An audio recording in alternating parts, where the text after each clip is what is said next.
Capítulo 11. Todo grilo conhece sua ladeira. Mazim cuspiu fora a lasca de unha que estara entre seus dentes. Repassou a língua na carne viva da ponta dos dedos. Suas mãos já não estavam feridas. Ele se sentia doente pelo excessivo número de cigarros que fumava. Diante dele, mais uma vez, encontrava-se a pasta de Ivan Mozeevski. Outro relatório tinha de ser enviado, dessa vez por causa do alvoroço provocado por ele e pelo camarada oficial Armenk, quando regressaram ao quartel com a remessa de pão. Já passara da conta o número de relatos de incidentes causados por Ivan. Todos eles totalmente inexplicáveis. E ainda por solucionar. Positivamente, principiava a crer que tais incidentes nunca teriam nenhum fim. Que deveria escrever. O bom andamento do quartel foi perturbado a semana passada por um boato de que Ivan Mozeevski e Vladimir Armenk contavam que Deus retirara alguns pães que se encontravam em um veículo trancado e os lançara na estrada, a fim de atrasá-los e evitar que se envolvessem em um acidente automobilístico de grandes proporções.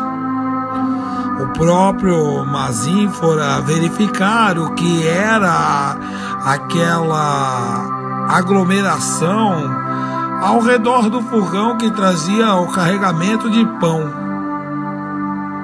Armenk chorava ao narrar o acontecido. Obviamente ele sofrera um choque nervoso, um novo pensamento ocorreu ao coronel. Talvez devesse mandar prender Armenk por negligência.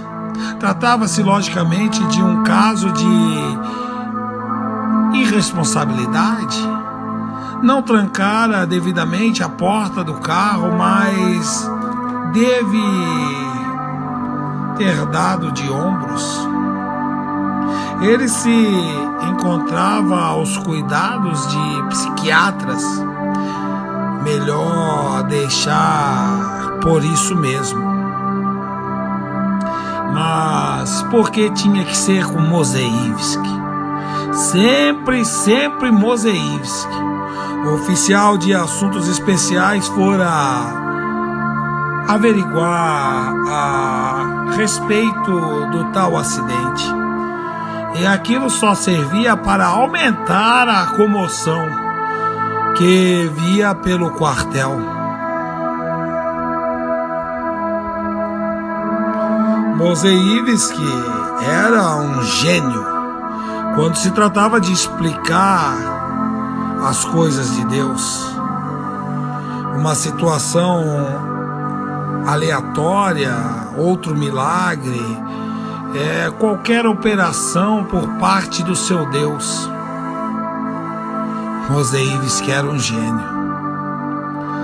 A despeito de todas as táticas de reeducação política empregadas, ele continuava a proclamar sua ideologia, Mazin sentira-se gratificado quando descobriu que o rapaz frequentara uma igreja clandestina na Moldávia. Talvez fosse possível incriminá-lo com base neste exato fato, embora ele já fosse muito antigo. Na verdade, o que irritava o coronel dia e noite era a desobediência deliberada de Ivan. Ele fora advertido de que não falasse de suas crenças religiosas. Os oficiais, militares e políticos tinham trabalhado com ele de todos os modos legais possíveis, e de outros não tão legais também. Uma brisa soprou pela janela e espalhou as cinzas do cigarro sobre os papéis. Mazin continuou a fitar os documentos da pasta de Mozeivski, sem se preocupar em limpar as cinzas. A situação estava se tornando controversa e constrangedoramente difícil de se manejar. O relato do hospital militar em Simferopol, com seu carimbo oficial, achava-se bem abaixo de sua mão. 200 dos homens que participavam do grupo de destacamento enviaram para a colheita em novembro passado declararam acreditar que Mozeivski recebeu uma espécie de curas sobrenaturais.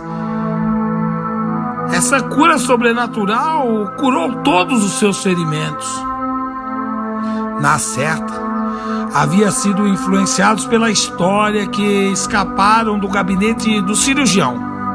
Mazin ainda se irritava ao relembrar o tremor da emoção que percebera na voz do médico ao relatar os fatos pelo telefone. Coronel, pela primeira vez na vida estou vendo que Deus existe. Afinal, que tipo de médico era os de Simferopol? Cientistas? É claro que não eram. Ele não levaria ali nenhum animal sequer. Acendeu outro cigarro. Fora uma sorte que o soldado pertencesse a diversos pelotões de outros quartéis. E se tivesse sido todos de Kiev. 200 homens chegaram de volta ao lugar com fantásticas histórias de milagres. Todo e qualquer acontecimento tinha uma causa natural, é óbvio. No caso de Mozeivski ter ficado dias na neve, por exemplo, talvez ele fosse dotado de uma capacidade de suportar o frio. Durante a guerra era conhecido de todos o fato de alguns homens que tinham a capacidade de realizar façanhas sobre-humanas. Muitas vezes um ato heróico que se pensava resultante da coragem e da bravura fora ocasionado simplesmente pelo fato de um soldado não ter escutado uma ordem ou não ter entendido uma estratégia. Um acidente genético, às vezes, fazia com que um homem se pusesse momentaneamente em exposição de vantagens sobre os outros. Discrepâncias, como o daltonismo ou um pequeno porte. Talvez o caso de Mozeivski fosse apenas uma questão de genética. Era certo que o rapaz suportava temperaturas baixíssimas em forte pressão. Quando submetido ao processo de reeducação soviética, se é que os relatos procedentes de lá podiam ser levados a sério, o cigarro de Mazin terminou. Ele o apagou impacientemente no cinzeiro já transbordante. Não havia dúvida, Mozeívski teria mesmo de ser levado a julgamento. Há 1 ano e meio ele desafiava abertamente o Exército Vermelho, resistindo aos mais elaborados esforços de instrução política. Sua insistência em afirmar que não violara nenhuma das leis do país e que sofria perseguição por causa da sua fé era uma acusação direta contra o Estado soviético e sua ordem social.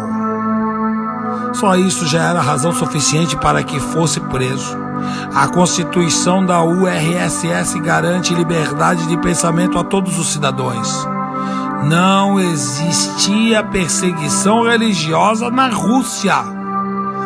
Mazin sentiu-se extenuado. Ultimamente, ele dormira muito pouco. Embora isso não fosse conveniente no momento, teria de formular processos contra Mozeívski por sua atividade subversiva, por sua pregação religiosa e pela sua atitude contrária à realidade soviética. Dolovsky deixara bem clara que uma pessoa com tais convicções nunca poderia ser liberado para o exército. Ele lembrara a Mazin que uma das funções das forças militares era justamente purgar a sociedade de movimentos contrários ao interesse do proletariado. Teria de levar Mozeívski a julgamento. Nesses 6 meses que lhe restavam de serviço militar, ele deveria ser julgado, sentenciado e enviado para a reclusão antes que chegasse a hora de se levantar a questão de sua baixa. Mazin tocou a sineta da sua mesa. Instantes depois, a porta do gabinete se abriu lentamente e o soldado de guarda espiou para dentro. O coronel pigarreou com impaciência. Desagradou-lhe constatar que ele pertencia ao mesmo pilotão de Mozeívski. Traga-me Ivan Mozeívski, quero em meu gabinete imediatamente. O soldado fechou a porta rapidamente, mas reabriu-a em seguida. Parecia meio hesitante. Sinto muito, coronel. Mozeívski partiu ontem para a Moldávia. De licença. Só deverá retornar dentro de uma semana, no dia 12. Com diabos, gritou Mazin, extraviando sua fúria em um maço de cigarro. Como é que uma pessoa com circunstâncias especiais como as de Mozeívski é tratado como outros? Por que não me consultaram antes? Ele não deveria sair de licença.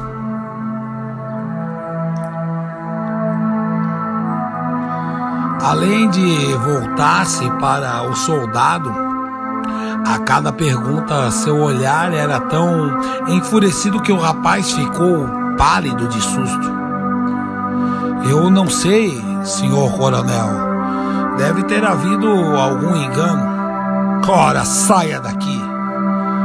A voz do coronel estava sufocada pela cólera. Era impossível trabalhar direito estando cercado de tamanha incompetência. Sua esposa estava fora. Iria para a casa, enfiou os pés na vasilha que pegara da mesinha ao lado e caminhou para o corredor com determinação, sentindo-se reanimado interiormente ao tomar a decisão de que fosse como fosse, iria conduzir o problema de Mosaivisky a uma solução mais satisfatória.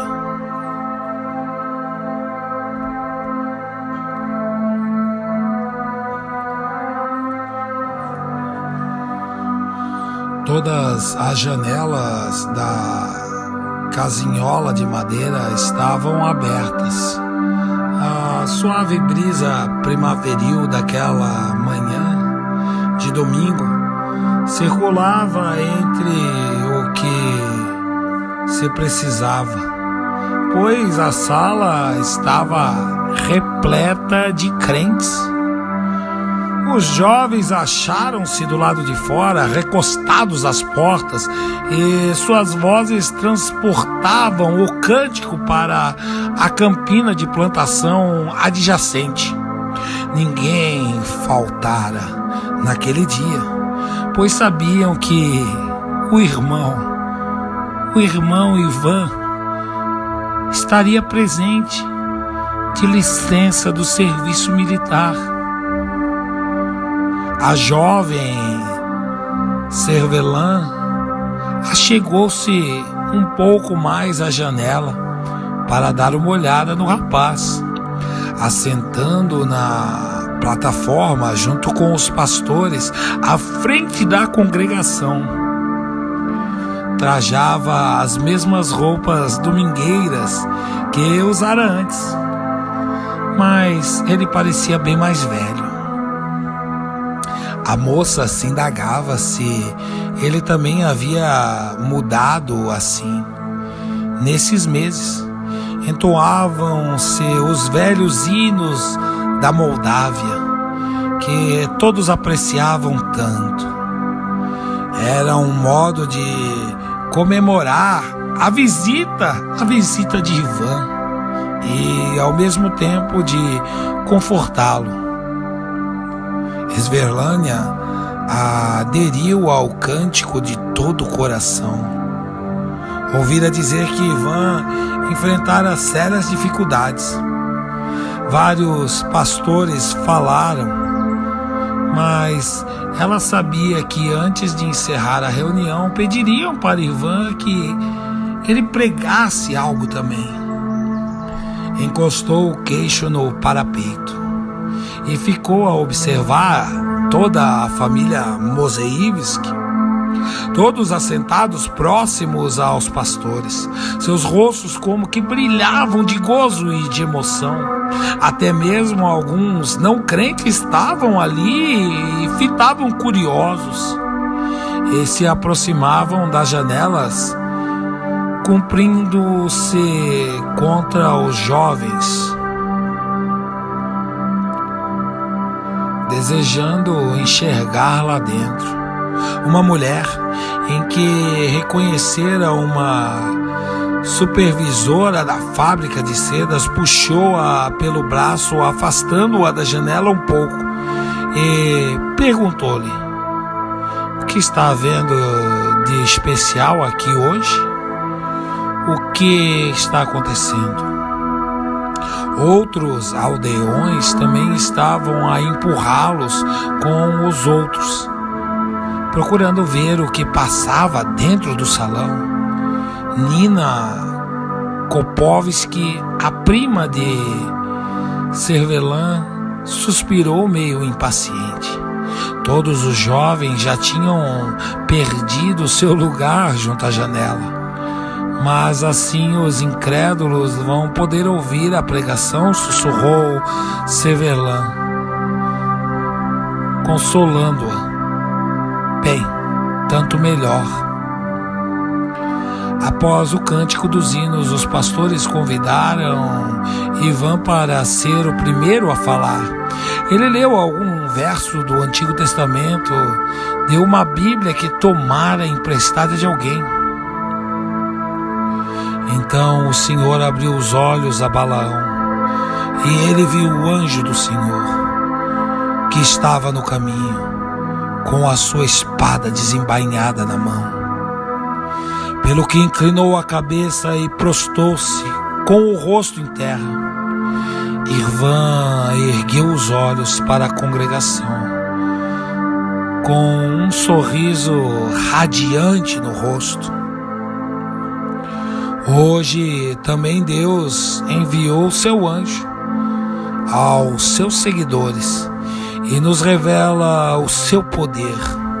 Sentirás os olhos do moço, a supervisora procurou uma posição mais cômoda para ouvi-lo.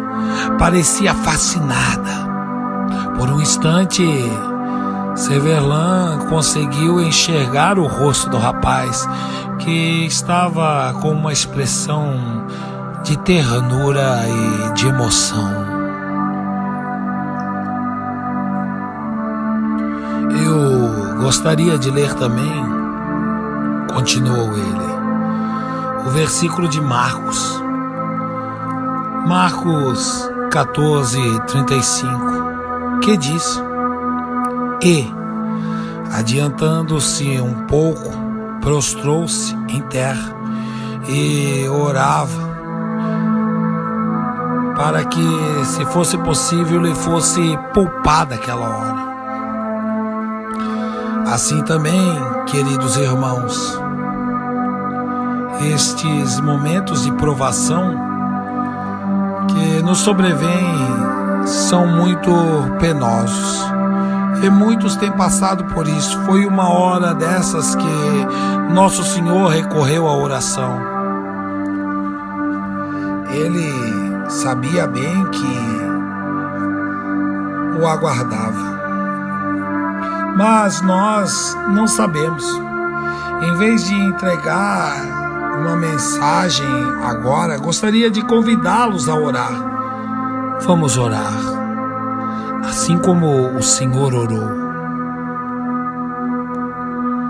O tom de voz com que pronunciou tais palavras provocou lágrimas nos olhos de Severlan. A supervisora e alguns outros afastaram-se tanto de ombros. Afinal, aquilo não era como na inspeccional. Aqueles crentes ali estavam sempre orando. Severlan e outros jovens retornaram novamente às suas posições na janela. Então Ivan não iria pregar, mas ele pedira que todos orassem. Foi somente após o término do prolongado culto que os adultos saíram, cedendo lugar aos jovens para que se aproximassem de Ivan, aumentando a lotação da já apinhada sala. O contato dos moços com ele foi, sobretudo, sobreando pelo constrangimento. Ninguém queria fazer-lhe perguntas embaraçosas, embora todos desejassem conhecer detalhes dos problemas que ele enfrentara. Alguém fechou mansamente a porta frontal e as janelas. Uma velhinha, sentada ao lado de Ivan, sacudiu pelo seu braço. Ivan, conte-me, como vão as coisas? Ela pediu isso com uma voz comovida. Foi uma tarefa inesquecível para Severlan, que maravilhava-se e dizia: maravilhas o Senhor opera. O milagre da cura, o caso dos pães, a licença de um sargento. Muitos dos relatos de Ivan suscitavam exclamações de louvores. Alguém orou em favor do oficial. Outro dos novos irmãos ali no exército. Outro intercedeu pelo soldado que havia escutado o testemunho do evangelho. Então, no momento em que suas vozes silenciavam, Ivan retomava a sua narrativa. Seu rosto irradiava felicidade, falando das operações de Deus, pelo gozo de estar entre os seus irmãos. Ah, que saudade ele sentia dos crentes.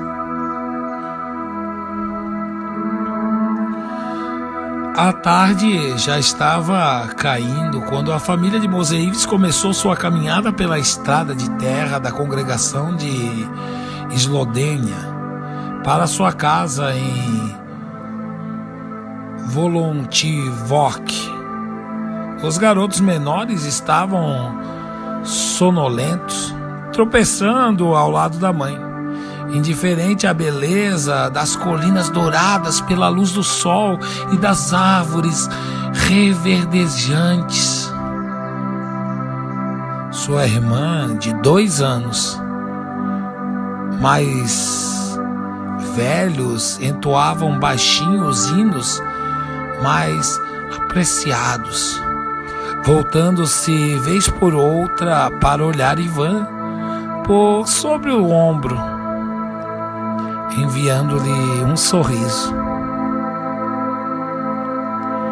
Cada árvore por que passava, cada trecho da estradinha, cada cerca, era bem conhecidos.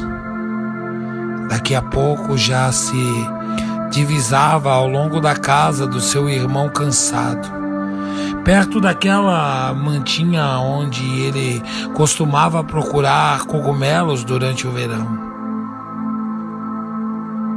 Seu pai, mantendo-se passo com ele, prosseguia em silêncio, não querendo perturbar as recordações que quase adivinhava no coração do moço. Um papo figou, rastou o ar acima deles, soltando seu trinado agudo. Está tudo tão bonito, comentou Ivan em voz baixinha, como se receasse quebrar o silêncio do crepúsculo. Vasilin sorriu, compreensivo.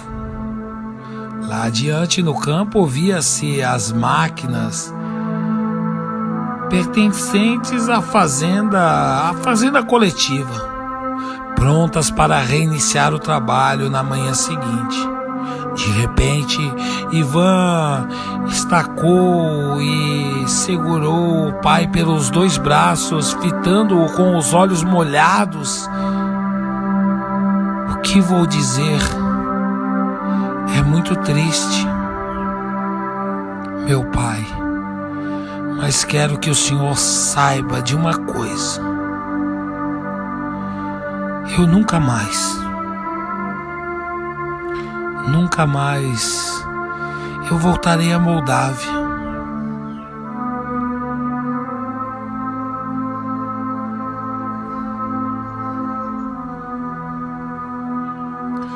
Gravadores de fita magnéticas e microfone eram coisas tão estranhas na humildade residência de Ivan e de sua família, como seriam na corte de São Petersburgo,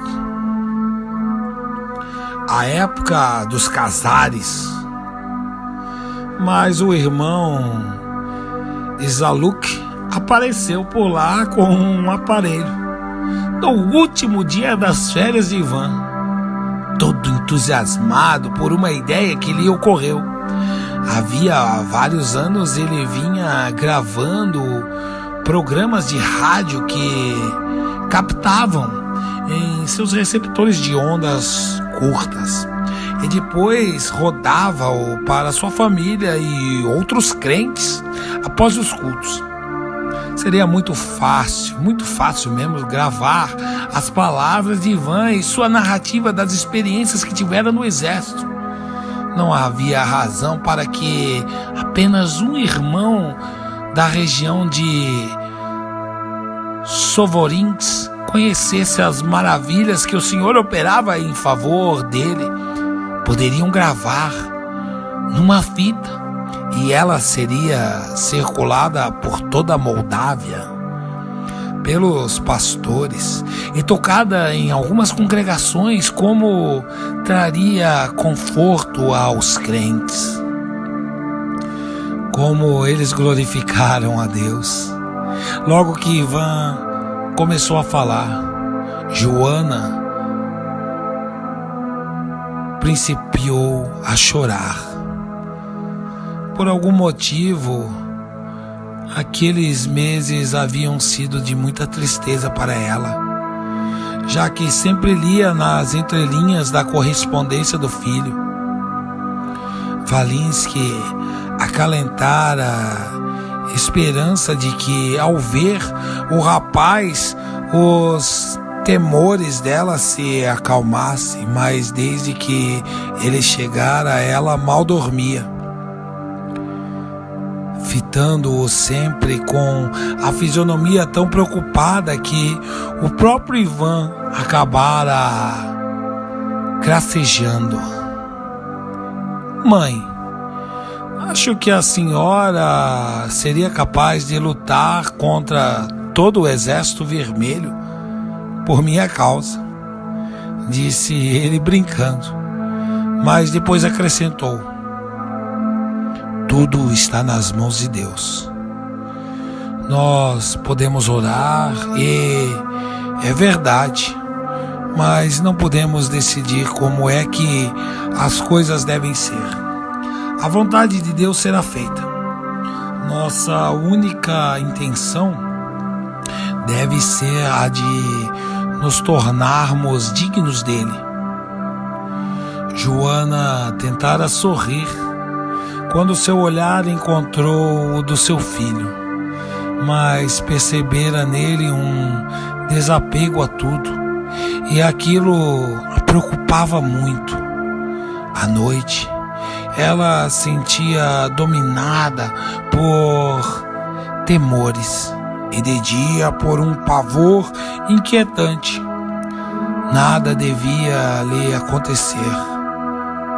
Ele era seu filho.